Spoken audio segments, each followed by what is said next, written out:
Good morning, teacher and my all dear friends. My name is Shom Dhananjay Lakhe and I'm studying in class TY Mech. And in this today's presentation, I'm going to introduce you guys to the SROSS-C satellite. So the content that we're going to discuss today is Introduction to SROSS-C satellite, Rohini satellite series, Introduction to SROSS-C, specifications of SROSS-C, achievements of the SROSS-C, and the conclusion. First of all, we will see what is satellite, GIS, and remote sensing.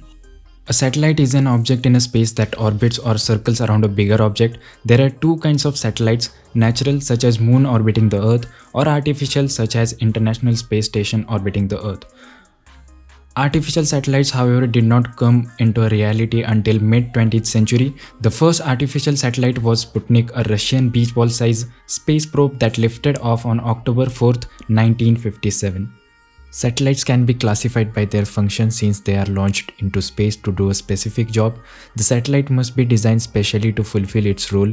There are 9 different types of satellite, that is communication satellite, remote sensing satellite, navigation satellite, geocentric orbit type satellite, global positioning system, that is GPS that we use in our day-to-day life devices like smartphone, geostationary satellites, drone satellites, ground satellites, polar satellites, and nanosatellites. Communication satellites are artificial satellites that relay receives signals from Earth station and then retransmit the signal to another Earth stations. They commonly move in a geostationary orbit, and a remote sensing instrument collects information about an object.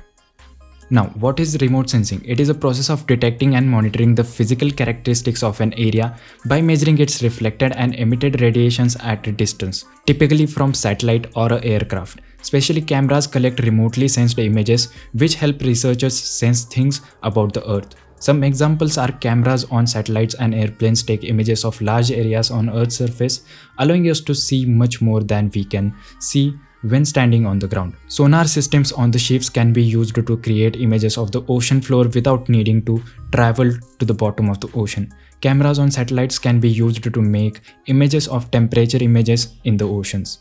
Now, what is GIS? GIS stands for the Geographic Information System, and this system is a conceptualized framework that provides the ability to capture and analyze spatial and geographic data. GIS applications are computer-based tools that allow the user to create interactive queries, store and edit spatial and non-spatial data, analyze spatial information output, and visually share the results of these operations by presenting them as maps. Now, what is SROSS-C? SROSS-C is a satellite from the Rohini satellite series, and the Rohini satellite series are the series of satellites developed by Indian Space Research Organization as follows onto the Rohini satellites for conducting astrophysics, Earth remote sensing and upper atmospheric monitoring experiments, as well as for new and novel applications-oriented missions. These satellites were the payload of the development flights of Augmented Satellite Launch Vehicle, which is called as ASLV. Now let's get straight look into the introduction of SROSS-C. The third SROSS-3 is also called as SROSS-C, attained a lower planned orbit on 20 May 1992. The GRB monitored celestial gamma ray bursts in the energy range of 20 to 3000 kiloelectrovolts. SROSS-C and C2 carried a gamma ray burst experiment and a retarded potential analyzer experiment. The GRB experiment operated from 25 May to 1992 until re-entry on 14 July 1992. The instrument consists of a main and redundant CSL scintillator operating in the energy range of 20 to 3000 kiloelectrovolts.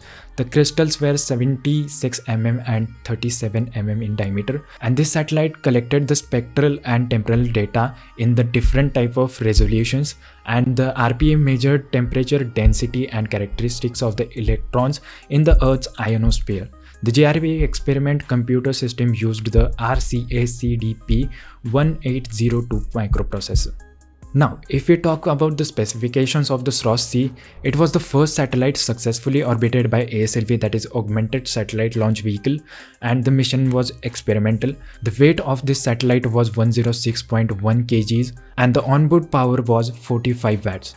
The communication was S-band and VHF type, and the stabilization used was spin stabilized with a magnetic torquer and a magnetic bias control. The payload this satellite was carrying was a gamma ray burst experiment and retarding potential analyzer experiment. The launch date was May 20, 1992, and the launch site was Shar Center, Sriharikota, India.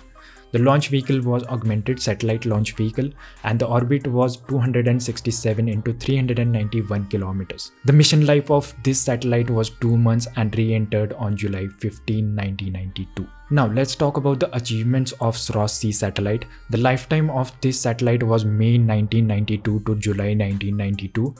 SROSS-3 carried 2 experiments. First was an experiment to detect gamma ray burst, and the second one was to study the Earth's uppermost atmosphere.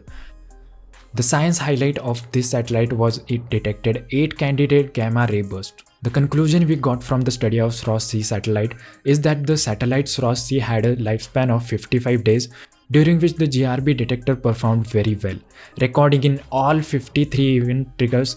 Out of 8 candidate events, time history of one interesting likely candidate is presented. In addition, the experiment has also enabled a partial mapping of the radiation environment in the near Earth space. So this was almost complete introduction about SROSS-C satellite. I hope you guys liked it, and thanks for watching.